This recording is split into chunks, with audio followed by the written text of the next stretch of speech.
Le croyant qui voudrait vivre pleinement une vie d'affranchissement en Christ comprendra facilement quelle est la voie qu'il doit suivre. Romains 8 est le but auquel devait l'amener Romains 6 et 7. Il devra donc commencer par étudier et croire ce que ces deux chapitres lui disent de sa position en Christ, mort au péché et vivant pour Dieu, délivré du péché et de la loi et uni à Christ. Si vous demeurez dans ma parole, vous connaîtrez la vérité, et la vérité vous affranchira. Jean 8, 31, 32.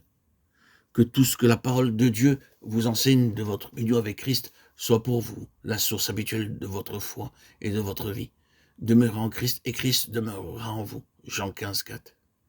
Méditez et tenir ferme cette parole, la serrer dans son cœur, se l'assimiler avec foi et patience.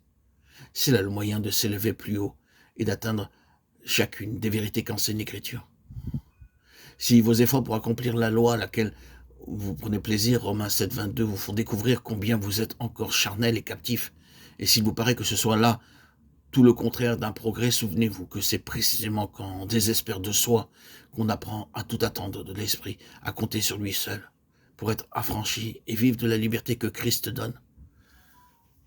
Renoncer à rien attendre de la chair et de la loi, c'est là ce qui fait entrer dans la voie de liberté que nous ouvre l'esprit.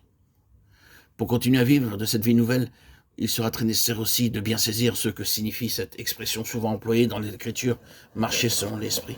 Romains 8, 4, Galates 5, 16, 25. C'est l'esprit qui doit éclairer, décider et montrer le chemin sûr. Ceci sous-entend renoncement, obéissance, confiance. C'est l'esprit qui doit être le pouvoir régnant, tandis que nous devons en toutes choses vivre et agir conformément à sa direction et sous sa domination.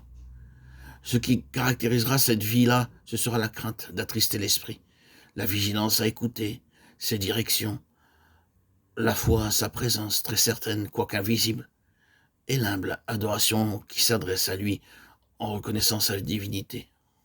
Les mots par lesquels Paul termine cette partie de son épître nous indiquent le but auquel nous devons tendre. Si par l'esprit vous mortifiez les œuvres du corps, vous vivrez. Romains 8, 13. Le Saint-Esprit possédant, inspirant, vivifiant toutes les facultés de notre esprit et de notre âme, pénétrant aussi dans notre corps et nous rendant capables par la puissance de sa vie divine de faire mourir et de tenir dans la mort les actes de la chair. C'est là sur quoi nous pouvons compter, ce qui vérifie cette parole. La loi de l'esprit de vie qui, en Jésus-Christ, m'a affranchi de la loi du péché et de la mort.